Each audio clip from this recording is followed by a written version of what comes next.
Interested in real estate? How about wealth? Well, they go hand in hand. And here, you'll learn all about it.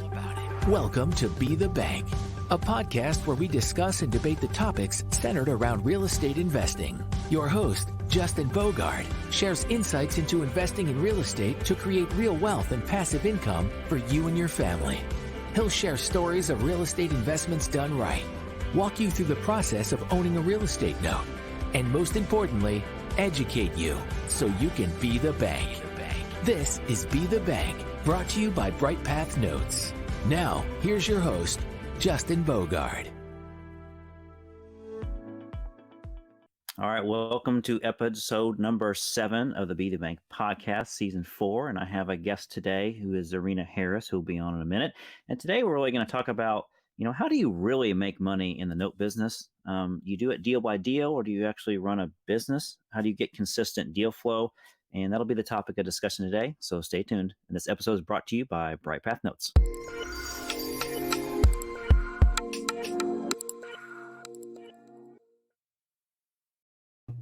Miss Czarina Harris, Hey. I have missed you. Thank you for being on my podcast again. You're welcome. Yeah, it's always a pleasure hanging out with you, Justin. So. I appreciate it very much. Yeah, this is I think your second or third time on our podcast here. Yeah, which is funny because we like we have like spurts of where we talk all the time, and then we have like deserts, right? So it's kind of like I just talked to Justin the other day, but yeah, in terms of podcast world, I think it's like probably my second or third time. Yeah. Yes, you are our longest running podcast guest, I think. Cool. Yeah. I'm happy with that. That's cool.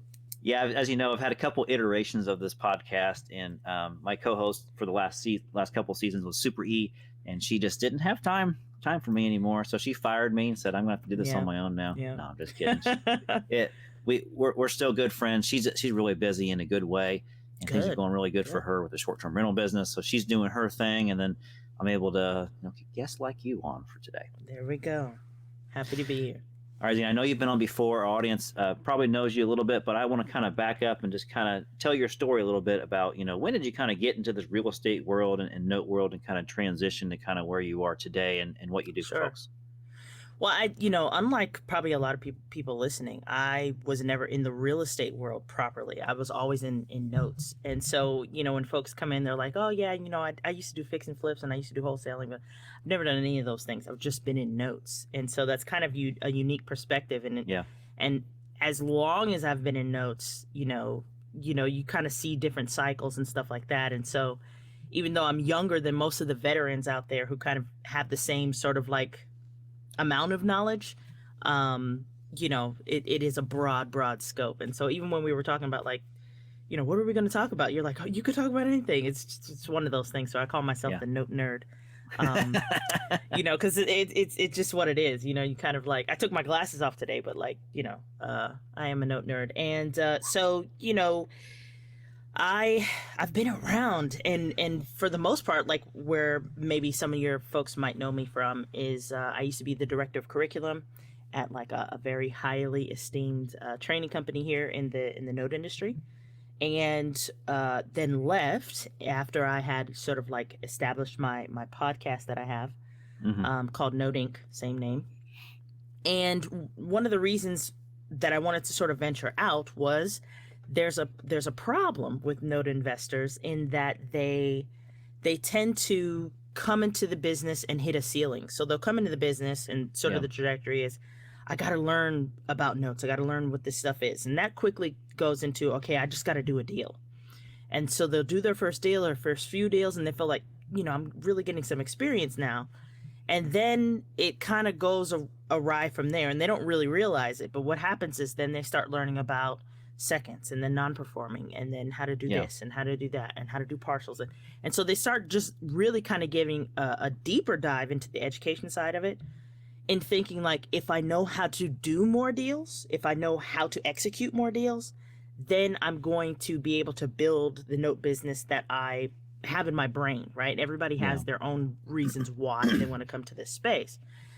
And, I hate to tell them, but you're going to hit a ceiling because what's going to happen is you're always going to be chasing that rabbit. Like, oh, you know what? I got to learn this strategy and that'll take me to the level that I want to go. Or I got to learn this strategy. and you just kind of get on this hamster wheel of sort of education. So you go from like guru to guru and teacher to teacher. Yeah. And the issue is that there's not really a space that talks about the business side of notes. It really just talks about the investment side and how to make money. And that's why I call the note industry like a lucrative hobby, because you're making money, but when it comes to like comparing yourself to like an actual business, and I'm not talking like you need a bunch of people, but I'm talking about the function of like running a business. You're doing a hobby, right? You do 4 or 5 deals a year. That's not a business, right? But you're making money. So it's not to downplay the folks who only do 4 or 5 deals, but it's just saying like that's a lucrative hobby. So Note Inc. Really kind of focused on how do we fix that? How do we find out how to, run a serious business? And so I sort of like put off my trainer's hat and went into like the business world. I got a business coach and all sorts of stuff. And I was like, oh crap, we're not doing any of this in the note industry. Like we don't do any of that. Like we barely even talk about marketing. Right. And everybody in business knows marketing is like, that's the lifeblood, right? To bring in the sales and bring in the revenue. So yeah, I figured, you talk about a whole bunch of stuff, here on the podcast, and I'm sure people enjoy it. But for the folks who really have found themselves sort of hitting that wall, like, I wanted to be out of my job by now, or I wanted to be full time by now, or, I wanted to be out of wholesaling because it's on my nerves or whatever. And just can't really figure out why, I've got the answer. I know a reason why. So we're going to talk about it. All right. So you said a couple of cool things, and I want to bring those back into the mix and start our discussion here. So you call yourself a note nerd? I say I'm a note nerd, but really I'm if I go by like Note Inc. branding and keep that consistent, I'm a note spy, right? Note spy, that's right. Yeah, and I tell people that because we're such a small niche. And I said, like you try to tell people what you do, and they're like, what is that? And so it's hard to explain. It really is. So I was like, you know what? Instead of like trying to run away from the fact that we are small and sort of an unknown industry, I was like, let's just flip it on its head and say like, hey, the reason you don't know what we do is because we're really spies and we keep all the secrets to ourselves, right? And and that's sort of the theme of the podcast Note Inc. And people loved it and caught on to it. So, yeah. It's great. I encourage anyone that's listening to this to download it. Note Inc. podcast on any of the podcast directories. Note Inc. Noteinc. Correct. Czarina does voiceovers. She hires people to do voiceovers as well. There's a whole 007 spy theme to it. It's very educational and it's very highly sought after. If you're in the note industry and you've been in it for a while, you probably know about her podcast. But if you don't, I encourage you to download it. She has 3 seasons, right? You've done? Season 3 is coming out this month. So 2 seasons, and then we'll see what happens throughout the rest of the year. Okay. But yeah, she does a great job. She plans it out. She executes it perfectly. It is a very professionally done podcast. She doesn't, as far as I know, you don't ask for any money for it. It's just, it's all educational. It's free and it's extremely entertaining as well. So yes, encourage you guys to download that. The world's only spy-themed fictional note investing podcast. So if you can imagine that, I usually tell people like the first couple episodes you're gonna think I'm crazy, and then by episode 3 you're gonna be hooked. Oh yeah. It's kind of like watching these new Netflix series or Peacock series. Yeah, it's or like, whatever, what is this? Oh my gosh, it's great. Yeah, exactly. So Note Nerd, meet the Note Professor, because that's what my friend Brian has dubbed me locally here as the Note Professor, which, I don't tout too much, but I had to throw that in there, okay? Note Nerd and Note Professor here. There we go. It's all good. So you mentioned ceiling specifically, and I like how you put that, because I totally agree with you, and I see this every day with people that want to get into the note space or just the real estate space in general. It is essentially a hobby or a pipe dream for them. They attack it with a ton of ambition, a ton of passion. Yes. They see what they want to do. They see the outcome like, yes, I want to be in real estate. Yes, I want to be in notes. I want to be passive. I want to go out and get a deal. Great. And they get into the mix, and then they either fall flat on their face. Yeah. They struggle through it, or they may come out unscathed, very unlikely, without some proper training. But yeah, they begin to realize very quickly how much this is a job. Yeah, it actually is. If you're trying to build this to be more than just a hobby, you need to be prepared to run this as a business. So when I got in the business, I had a couple of choices to make. Do I want to keep my full-time job? Do I want to work part-time? Or do I want to do this note things? Or do I want to go full steam ahead? So I said, I'm going to go full steam ahead, jump in 2 feet first, bought a non-performer, bought a performer. I learned the hard way a couple quick lessons about non-performing pretty quickly. And so I kind of stuck with performing mostly, and I do non-performing, every once in a while and stuff when a deal comes across. But yeah, you're right. I mean, you hit that ceiling because there's only so much you can do with time, and there's only so much you can do with the knowledge and your expertise. Because even though this is a passive business, buying performing loans, there still is some accountability and some responsibility that you have for it. And so for me, I had to discover, like, okay, the core competency things that I can do well are detail things. And so I remember that, in anybody running a business or selling a widget or what have you, I think the note business is kind of 3 things, Czarina. I think of, there's marketing, right? Yeah. There's getting deal flows, finding deals, and then there's also the disposition of the deals, meaning you need to sell the deals or you need to figure an exit out of them as well. And so I think of it as a 3-legged monster there. You got marketing, acquisition, and disposition. Okay, that's new, but yeah, that pretty much covers everything. And like you said, in terms of that ceiling, you don't really know it's there until you hit it, and you don't know why you're hitting it.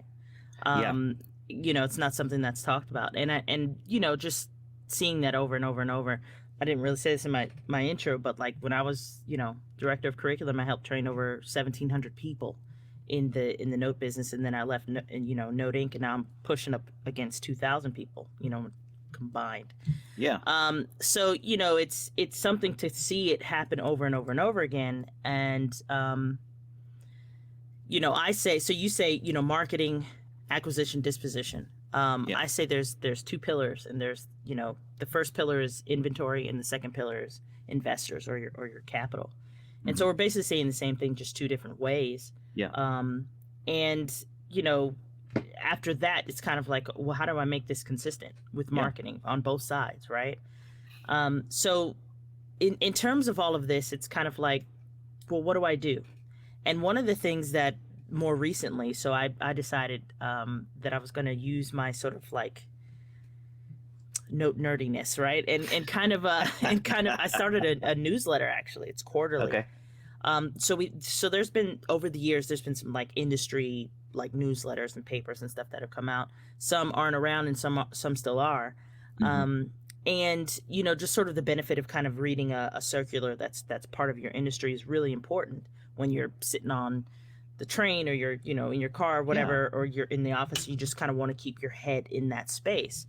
But what I found was like not a lot of people really looked at the industry the way that I do. So it was interesting when you said like you're a detailed kind of person.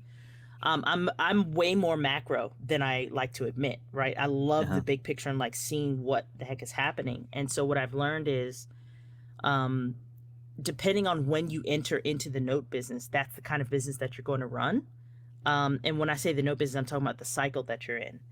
But then I found out that's not really true. Whatever your note guru teaches you, that's what you're going to do. I mean, like, you can't do anything else, right? And so if you don't know like what cycle of the market you're in, and how would you're not in the space.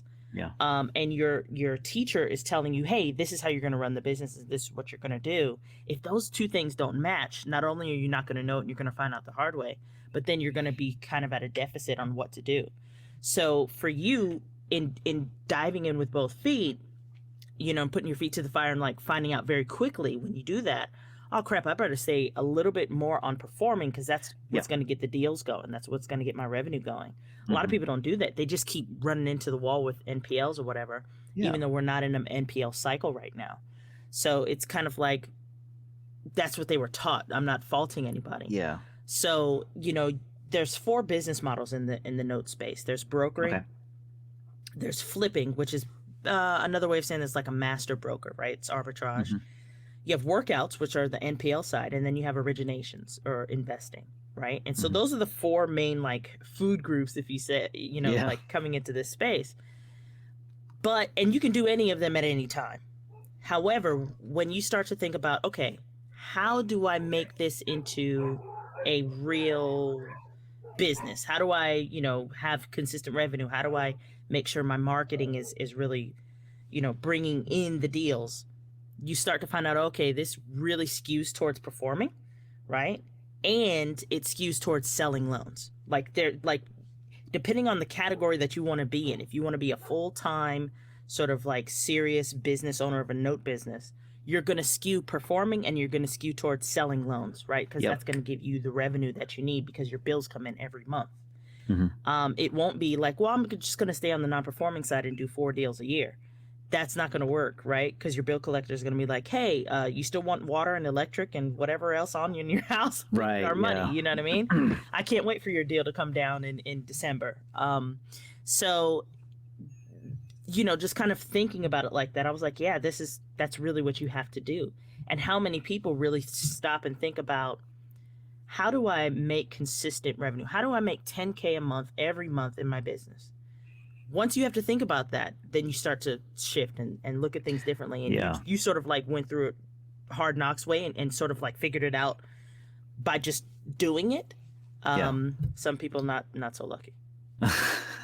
You know, they just keep struggling. I'm hard-headed, so I have to learn my lessons the hard way. It's the only way it happens, all right? Yeah.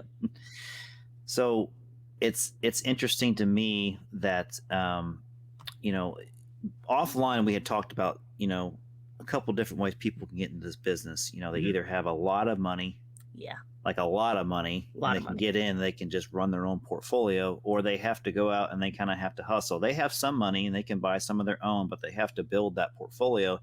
They kind of have to build it organically. They have to kind of get their hands, roll up their sleeves, get their hands dirty a little bit, start, you know, calling around, seeing who is interested in being a passive investor. And you got to call around and see who is, where you're going to get inventory from. And the inventory shortage or challenge that's been talked about across the industry for a couple of years now is also a fun topic to talk about from my perspective, because I feel like people are not looking hard enough.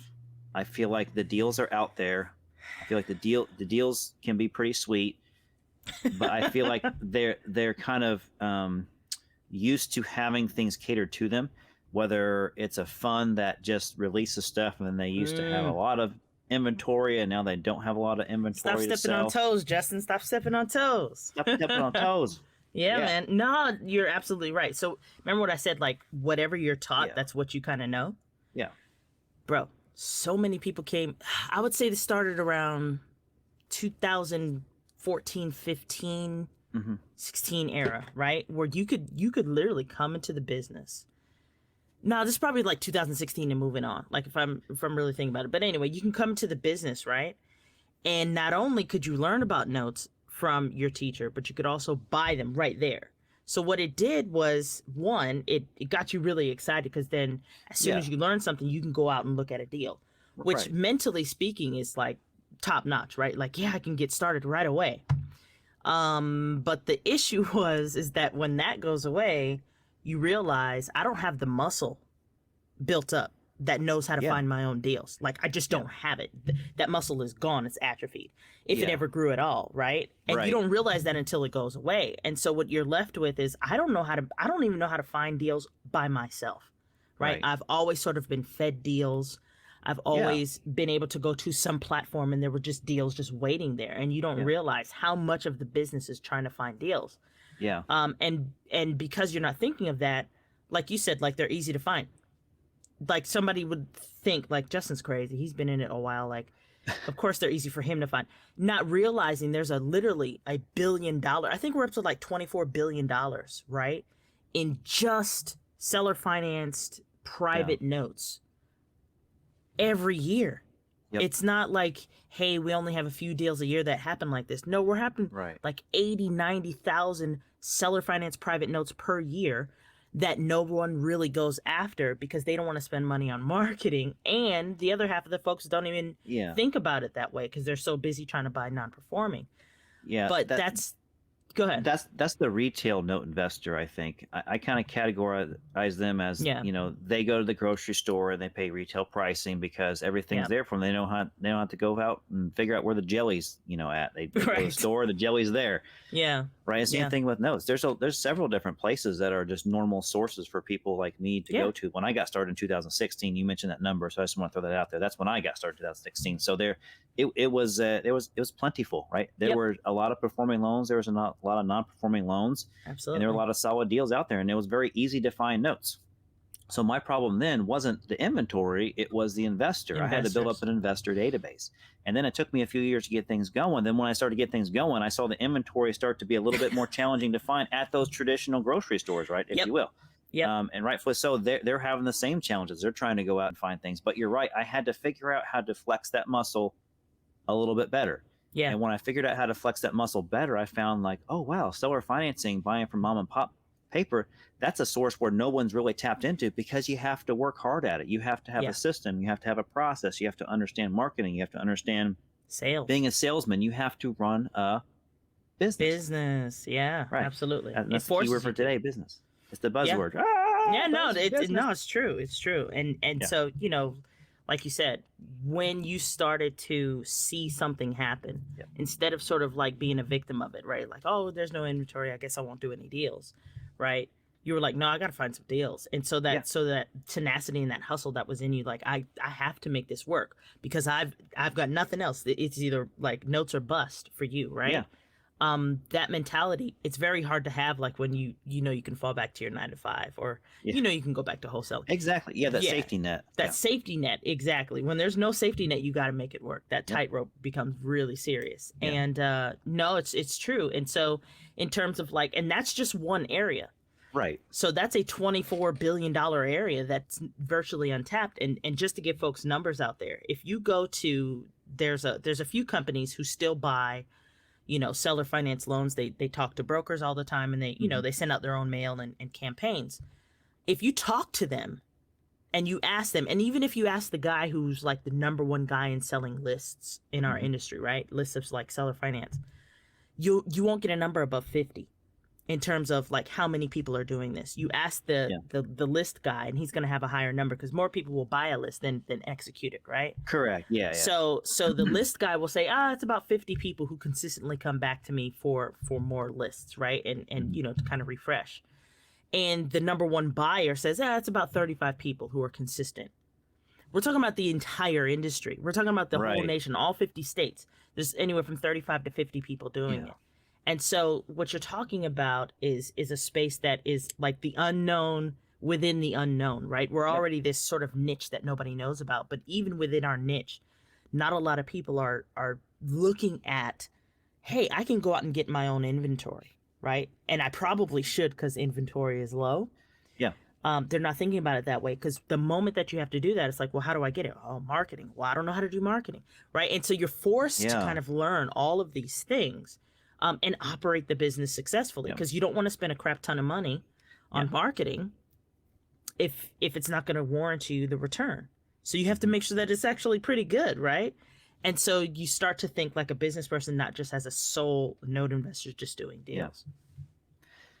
Yeah. So the audience, the listener here, you know, I don't want to poo-poo the person that does want to do a couple deals a year, because that's perfectly fine too. Yeah, it's perfectly okay. The crux of our conversation today is to say, like, you know, if you're trying to get into this to really make money, to generate, you know, legacy wealth and do it at an exponential rate, you really got to dig in and really create a business for yourself. So my business model is pretty obvious based on today and previous episodes, is that I'm going after seller finance paper, and I have a long line of people waiting for that inventory to come to fruition so I can offload it to them. Now, of course, I'm going to buy it. I'm going to fix it, whatever's damaged to it. I'm going to package it up in a turnkey way so that they just take it over and they don't have to worry about it. So if they were wanting to be in my shoes, the people who are waiting to buy these notes from you, are they all private, or are some of them in the industry as well? They're all private. Okay. Yeah, they're all private. They're all private with maybe aspirations of wanting to be in the business, but they understand they got to start somewhere.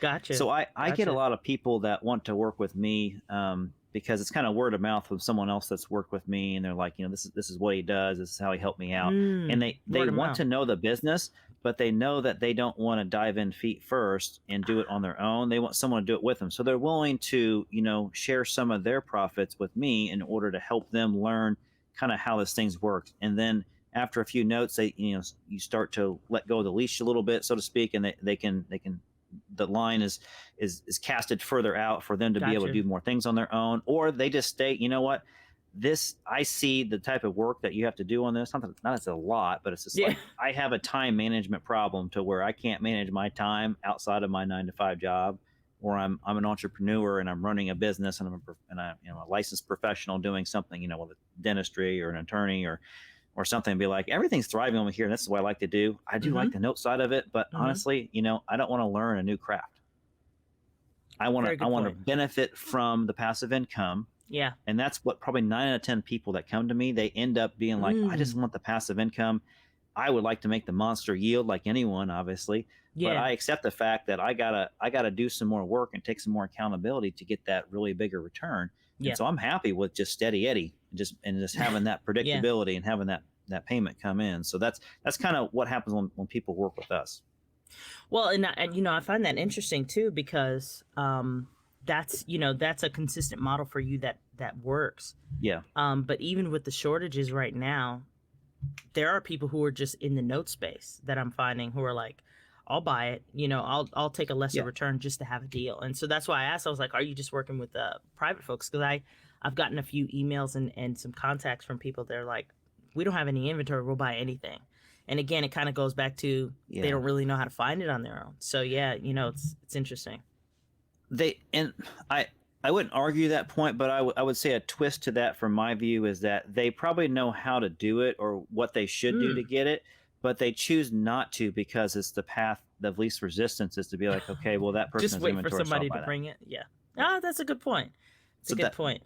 That's kind of what I think is going on, because if people are in the note industry and they ask me for loans, I'm happy to show you my inventory, but I want you to understand that I can sell it to somebody that I've already kind of ingrained into this business at a very passive level, and they're already waiting to buy it, and they're buying it at the premium price because I'm setting it up for them, because that's what I like to do. I want to set it up for them to where they really don't have to worry about it. It's more than likely, a strong likelihood, it's not going to really have a problem.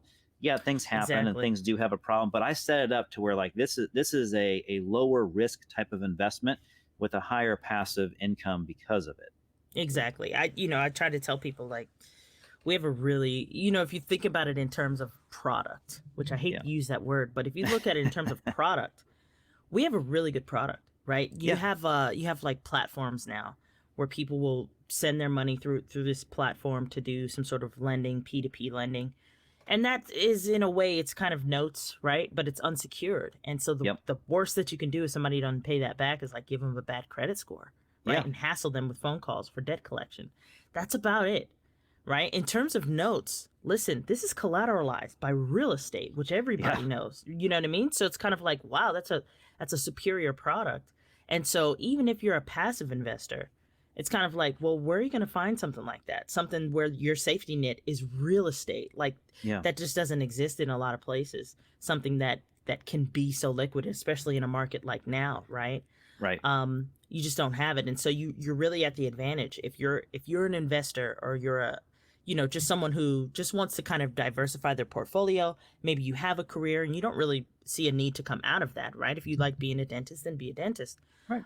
But if you're looking for something that's a little bit more secure, I should say, than stocks, you can't say safe, right? Right. Or you just want something that's not all of your eggs in one basket. Yeah. Notes is absolutely something that you should look at, because it's just one of those kind of investments that are like, man, I wish I could have more of these. Because of how the whole thing is set up. Safety net is like, our worst case scenario is real estate, whereas that's somebody's best case scenario, like a wholesaler, right? Like, I really want to get this property. For us, that's like, crap, we got a property. You know what I mean? So it's definitely something that, as a passive investor, is a really good investment. And the fact that your business sort of caters, securely around those folks, like, hey, if you want to diversify, if you want to have some sort of, just passive income, I can provide you with that. And that is you knowing your audience, you kind of knowing like, this is what works for me. And it just so happens to be performing, and it just happens to be sales. No, it's like, that's business right there. And you really took that head on and really looked at it from, how do I provide the best value to people, and also get myself into a position where I feel comfortable doing this full time? It's funny. There's always been a couple of sayings that have stuck with me. It's like, he who has the gold makes the rules, being the bank. Yes. And then there was a movie I saw, and I'm not remembering the name of the movie, but I remember the line, I remember the scene, and it was about a guy that talked about, I don't want to own the mine like he was talking about, like somebody having a big giant, like a coal mine or like a gold mine or something, to where you see the aerial footage and you see the dozer that makes the big circle, and they dig lower and lower in the ground to go into the mine to harvest whatever mineral and stuff. He's like, I don't want to own the mine. I want to own the guy that owns the mine. And that's kind of how it is being the bank. You only own the house. You kind of are owning the borrower that owns the house. So you don't have to worry about the day-to-day stuff of being a house owner. You just worry about collecting the debt on it, because if things go sideways, be like, okay, I have this piece of collateral, and I sell it as it is, Yeah. The other thing I want collateral, Czarina, is like a Van Gogh, because I know that those things are going to be guaranteed, right?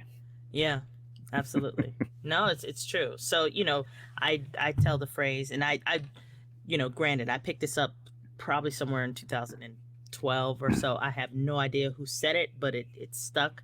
And so I'm taking theirs and I'm just going to make it my own. But the saying is that note investing is what real estate investors do when they grow up, right? It's just sort of an advanced level of thinking about, like, how do I invest? Do I really want the tenants and toilets, or do I just want cash flow?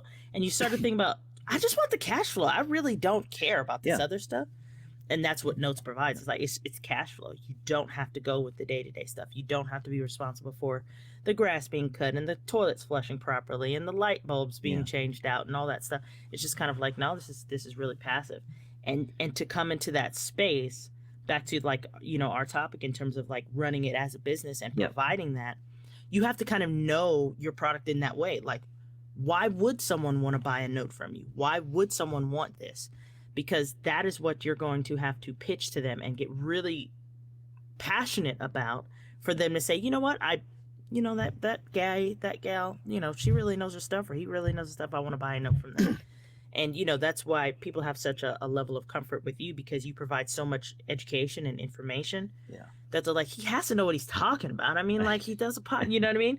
And it's just sort of like, it kind of gives them that comfort. And they're like, you know what, I do want to buy notes from Justin, because I feel like he's going to give me the best deal. I feel like if something goes wrong, he's going to fix it, or he's going to know what to do. He's not going to be like, oh, well, I wasn't anticipating that, right? And so it's just kind of knowing who are you targeting, right? Who's your target audience? For Justin, it's passive people, whether they want to be in real estate or not. Who just want some passive income and are ready to deploy some capital, right? Because obviously you're not talking to people who can't buy a note. Right. And then, like, what's the quickest product you can get to them? Okay, it's going to be some performing stuff, right? That you can get your hands on, sort of like at will. And close those deals and get it over. You're not selling them non-performing, be like, hey, there it is. They don't know how to work those out. And the start and finish to that is such a long window. Like, you've been waiting months, right? Well, yes, it's an unknown timeline. Like, I absolutely. The people, when they come to me, they kind of have the they want the sexy thing. Like, they want to do the fix and flipper upper type of house, on HGTV that they see that's on a 30-minute episode, and they think, like, I want to make $100,000 in 30 minutes, right? Well, it tricked me, and I was a seminar junkie, before I got into the note business. But it's I don't steer people in the direction that I wouldn't do myself, and that's what I tell people. I'm like, here's what I would do, and this is the reasons why I would do it. Doesn't mean you have to do it. I don't suggest you do a non-performing loan as your first loan. I suggest you do a partial. I suggest you dip your toe in the water. Yeah, exactly. You kind of find out what's going on. The next one, you can buy a full loan, or you can get a little bit more riskier. But the last thing I want is for you to have a problem and me to fix you, and for you to have a bad experience in this business, because I love this business so much, and it's so much fun for me, that I want you to be successful at it. And I want you to be, at my level, if that's what you want to do, not to think of you as a competitor, but to think of you as, a partner or a cooperator, somebody, a collaborator. And so I do collaborate with a lot of note investors. Yeah, no, I could tell you a lot of people got into, like, our side of the business, sort of the investor side and the deep dive, only because they wanted to know more about notes just so they can buy them. I was like, you spent so much money just to learn about notes just so you can be a passive investor. It was kind of crazy, but at the time there was really no other alternative. You either went all in sort of like the seminar path, right? Or you weren't in it. And now with companies like yours, you sort of provide that middle ground. Like, you know what? I don't have to be as knowledgeable as Justin is on notes, but I absolutely do want to put this in my portfolio and I want to diversify. And sort of being that middle ground is what I talk about a lot. And I use examples from other industries to illustrate this. I take Charles Schwab and I take Edward Jones. And I say, what do these companies do? They sell investments. They sell assets. It's what they do, right? In different ways, and they have their own styles or whatever. But at the end of the day, that's what they do. They sell investments, right? And I'm pretty sure Charles Schwab has his own portfolio. I'm pretty sure the folks at Edward Jones, them working there, they have their own portfolios. But their main model is selling assets and selling investments. And that's the model that you have here at BrightPath. You sell assets, right? Doesn't mean that Justin doesn't have his own portfolio. It doesn't mean that Justin doesn't like notes. It just means his main business model and means of revenue, right, to keep the lights on, to keep the money coming in, is he sells loans, right? And everything is sort of focused around that. Your marketing is focused around that, whether that's, hey, I got to go out and get some more seller finance notes so I can sell them, or I got to, create a podcast, or I got to, get a meeting together, right, to get more folks interested in investing so that I can sell them more notes. And so when you have that as your nucleus, right, and saying, okay, I know I have to do this thing if I want to be full-time. And don't think like I'm just saying, oh, Justin's got the perfect model and blah, blah, blah. It is the model. There's 4 things that you can do, like I mentioned earlier. You could try to broker full-time, but you're going to need a lot of marketing money, a lot of it. And you're going to need a lot of sales. So what you don't have in sort of the overhead, you make up for in, like, you need a lot of experience in sales and stuff like that. So the way that you make a business work is sales. And when you think about who am I going to sell to, that's what you're talking about when you said earlier, when you said, like, hey, you got to make this organically. There's no real market for people like, hey, I want to buy notes. Like, if you go out and you say, hey, do you want to be a landlord? Maybe the person will say no, but they know what you're talking about. Yeah. Whereas if you say, hey, you want to buy a note? They're going to be like, what? No. What are you talking about? What do you mean note? Like a notepad? They're not going to know what you're talking about. You know what I mean? They're just going to have a deer in the headlights. So when you said organically, I was like, people really need to, like, pause on that part. It is organic. You have to make these people from scratch. And that also goes back to what you said earlier in terms of, like, that's the hard work. And a lot of people just don't want to do it, right? And I think that's true. I think that plays into a lot of why folks sort of hit that ceiling in this business, right? And they kind of stay sort of at the lucrative hobby level because there's so much other things that you need to be good at, not just notes. Like, you have to be good at marketing. You have to be good at, like, presenting and, like, pitching what it is that you're selling. And then you actually have to know how to put the deal together and close it. You know what I mean? So there's a lot of components working with that. And a lot of people are just like, nah, just hand it to me. And, and so, it's what it is. Well, in any industry, right? Doesn't have to be note investing, what we're talking about today. Any industry, people are typically, they're going to be lazy about it. And it's okay. That's the choice. I don't mean lazy in a bad way. I mean, like, it's easy. I don't have time. There's things that I don't want to learn myself and I want someone else to do. And that's what I choose to do it. And I'm passive with those things. Yeah. With this, I'm active with it because this fits what I do. So absolutely. Yeah. No, it's true. Right. And then and I think that's why when you had come in, right, I think that's why the teachers in the space said, I'll just go get the notes. They had the experience, they had the connections, and it's something that they could have and did provide to their students, which got their students off the ground in terms of doing deals. So I'm not knocking that per se. Yeah. But there's a consequence to it in that now you don't know how to go and get your own deals, right? And so, you have to kind of build that muscle up. So in terms of all this, since we're talking about business in general, I just want to give folks like an idea of how important 2 things are. Number 1, to know who you're selling to, and number 2, making something that they want to buy. So before COVID, because we've lost like 30%, can you believe it? We've lost like 30 to 33% of all our businesses because of COVID. It's crazy. That is crazy. But before COVID, the United States had probably lingering around 27 million businesses. And this is from the Bureau of Labor Statistics. So 27 million businesses in the United States. 16 million of them never reached more than $40,000 a year. Wow. After that, another 6 million never broke $100,000 a year. So you're talking about 27 million, and 22 million of them don't hit 6 figures. Wow. Right?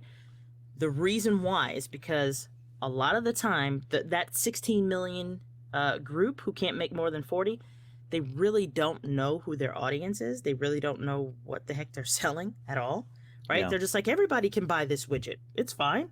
Who's your audience? Everybody wants a widget. And it's kind of like, Right. no, that's not right.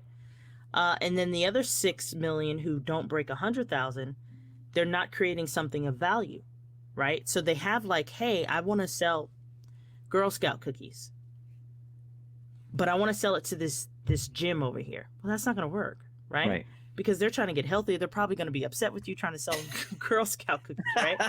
You know what I mean? I know you just worked out for like a couple hours, but you know. Yeah. You need to eat these cookies. Yeah, you know what I mean? Like these cookies, and they'll ask questions, right? They'll be like, is there protein in there? Is there something? No, it's cookies and sugar. It's sugar and flour and good stuff. You know, it's like, if no, they were a good salesperson, they could sell it. You know, I mean, you know, they could. That's what I'm selling, Czarina. I'm not selling a dream, but I'm also I'm selling my experience and my product. If you were the because I have gym this owner, asset. that'd be good, right? Because then you'd have to have people coming back to the gym to work off the cookies you just sold them. That's true. That's another, that's another topic. That would make a repeat customer, which is a loyal customer. Yeah. Somebody could see that. Like, I'm not going to sell cookies and desserts to a gym, right? That's not going to work. I'm going to sell it to kids. I'm going to sell it to, teachers, and I'm going to sell it to, folks who just like sweets, right? So when they come into the note space, they start thinking, I'm going to sell notes to any and everybody. And it's like, any and everybody is not going to be a note investor, right? If you have someone who's like, what can I buy for $1,000? It's not your audience, right? Try to get them up to a partial at least, right? Which isn't as much of an investment. But someone who's got $500 to $1,000, that's not your audience. And it's nothing against them at all. It's just notes are expensive. Right? And that's not your audience. Also, if you have someone, say for instance, you meet them down at a RIA group, that's also really not your audience. Right. Because folks inside of a RIA group usually, not all the time, they're usually active. Right? They're active wholesalers or they're active landlords or whatever. And so when they're buying notes, they're thinking about how can I do this myself and go around you, right? Which is why Justin mainly works with passive people that he kind of like has grown up organically from his own little garden. And he's just like, you can't have my people, you know? It's easy for me to relate to them, right? Absolutely, right? All right, and so even then you can get even more narrow. There are folks who literally have careers being airline pilots and that's all they sell notes to.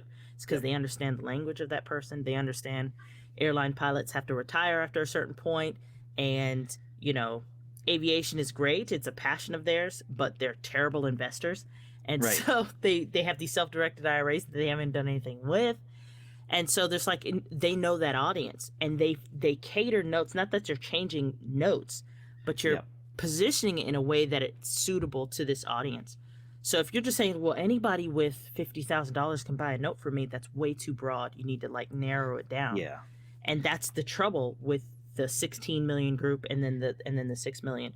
The folks who never break 100,000, they don't have a consistent way of selling. Yeah. Right? So you might have like, I actually have folks like I want to specialize in selling notes to them. But if you're only selling 2-3 notes a year, it's not enough. How can you make that consistent? How can you bring marketing in and bring in more, exposure and expand your network to have more deals to sell them, right? And so those are the two main things, right, that you have to kind of look at. That's business in general, right? Because all those 27 million businesses, they're not note businesses. That's in general. Yeah. Most people don't know who they're selling to, and they don't know how to create value and then get it out consistently. Great point, Czarina. Thank you so much for being on our podcast today. We're just about out of time. I like to switch it up real quick and to talk about something a little bit different here. Not really talk about, but kind of give you a chance to. You have a lot of experience in the note business. You have a lot of experience with running a business and helping other people run a note business. And so, not real estate specific, but is there like a really good book or a really good podcast that you currently or have listened to in the past that really helped you kind of, quickly make this foundation that you have and understand? What the heck is to do with running a business? Very good questions. So in terms of podcasts, I can't really recommend too many of them because I mainly listen to fictional stuff. So Hello from the Magic Tavern is really up on my list, but they're gonna be like, that's not gonna help me with business. No, it's not. It's gonna help me with mine. But in terms of books, I'll tell you like one book, and people recommended it to me for years, and just I was like, yeah, maybe one day I'll buy it. The E-Myth by Michael Gerber. I can't tell you how many people told me like, yeah, Czarina, you should really read that book because you kind of have like this mindset of systems and stuff, and I'm like, yeah. So when I finally bought it, the E-Myth Revisited totally changed even the way that I even do stuff at Note Inc. Yeah. Right. So that would be one. Another one would be by this guy named Jarvis. I think his name is Paul Jarvis. It's called Company of One. And that's really important for note investors to really see, because he talks about deliberately keeping your business in terms of like overhead really, really small. Yep. But doing as much business as you're comfortable with. So an example would be like Instagram. When they sold themselves to Facebook, they had 10 employees and they sold for $1 billion, right? Off 10 employees. And that included the CEO and the founder and all that stuff, right? And Craigslist, which everybody's like, oh, Craigslist is dying because, X, Y, and Z. Craigslist is still around. Craigslist makes $50 billion a year. Oh, my God. Is it 50 billion? I mean, they make a few billion. It's probably not 50. But it's $1 billion company, and they have less than 50 employees. To this day, it's 2022. They have less than 50 employees at Craigslist, and they make billions of dollars. So Paul Jarvis talks about how do you have a company that is small but super efficient, and then how do you make sure that you're not expanding in a way that's just really just your ego, right? If you can run a serious business with 5 employees, you don't need 50 to make it seem like you're the big man on campus, right? A lot of that is just ego. Right. So there's that. And then the third one is actually by Napoleon Hill. It's not Think and Grow Rich. It's actually called The Law of Success. Oh, okay. Yeah. So that's the one that he wrote before Think and Grow Rich. Think and Grow Rich is sort of like Law of Success, like truncated, right? Yeah. I got that recommendation from a guy who said he read that book and he read another one. I forget the other one he read. And it changed his life, and he turned around and made a membership. Like he helps like Christian folks, specifically men, like work out their lives. I have no idea exactly what he does, but he charges $5,000 a month, and he's got like $2 million in revenue per month coming in. That's incredible.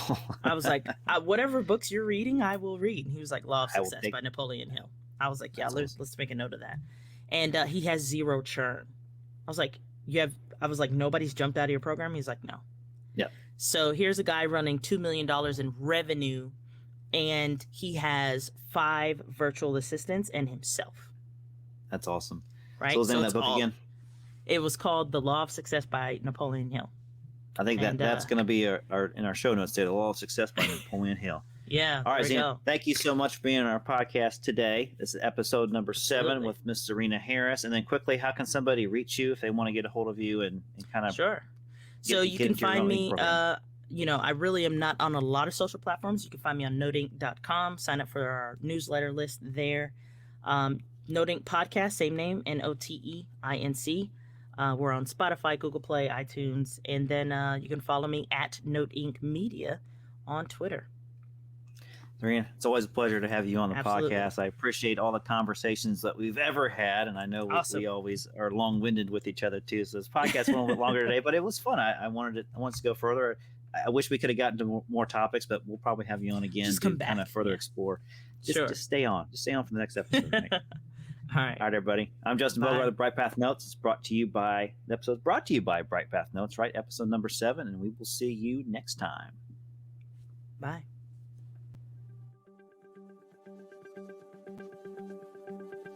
Thanks for listening to Be the Bank. We hope you learned something from today's show. If you enjoyed this episode, please rate and review us. Plus, check out our BrightPath Notes channel on YouTube and follow us on Facebook and Twitter at Be the Bank and on Instagram at Be the Bank Podcast. Be the Bank is sponsored by BrightPath Notes. Thanks again for listening.